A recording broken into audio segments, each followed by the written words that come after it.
बुरा लगे तो माफ करना, लेकिन औरत की इज्जत ससुराल में रहने से ही होती है, ना कि मायके में। बात कड़वी है पर सच्ची है। मेरे पापा ने एक बात सिखा रखी है कि जहाँ गलत हो वहाँ सिर झुका लेना, जहाँ गलत नहीं हो ना वहाँ बवाल मचा देना, है ना।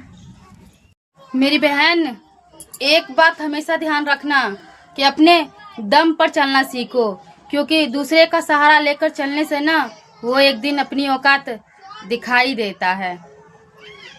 एक आम सी जोड़ी, आम सी जिंदगी, लेकिन शुभा का प्रेम बहुत खास था, बस बिना कहे था।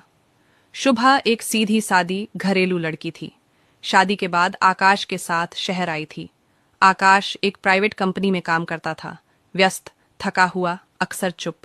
शुभा हर दिन सुबह सबसे पहले उठती, उसके ऑफिस जाने से पहले उसके पसंद की चाय बनाती, कभी सादी, कभी मसालेदार, जैसे आकाश का मूड हो।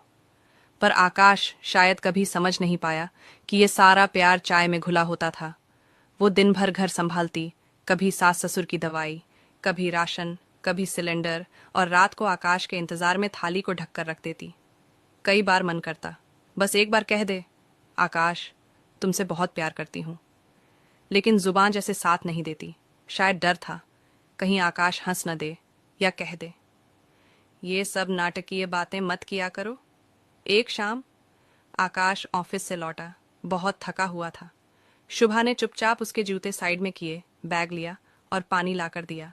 आकाश ने बिना कुछ बोले कहा, आज बहुत सिर दर्द है यार। शुभा चुप रही, तेजी से हल्दी वाला दूध बनाया, फिर धीरे से उसका माथा सहलाने लगी।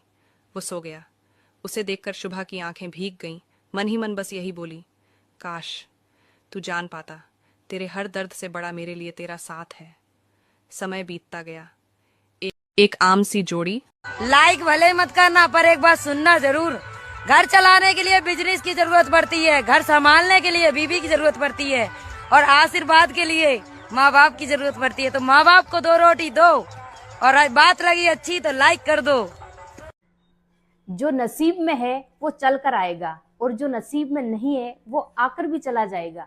तो जिंदगी को इतना सीरियस लेने की जरूरत नहीं है। यहाँ से जिंदा बच के कोई नहीं जाएगा। एक सच ये भी है कि जिंदगी इतनी अच्छी होती तो हम रोते रोते नहीं आते, लेकिन एक मीठा सच ये भी है कि जिंदगी इतनी बुरी होती तो हम जाते जाते लोगों को रुला के नहीं जाते। जी लो आज, कल किसने देखा है।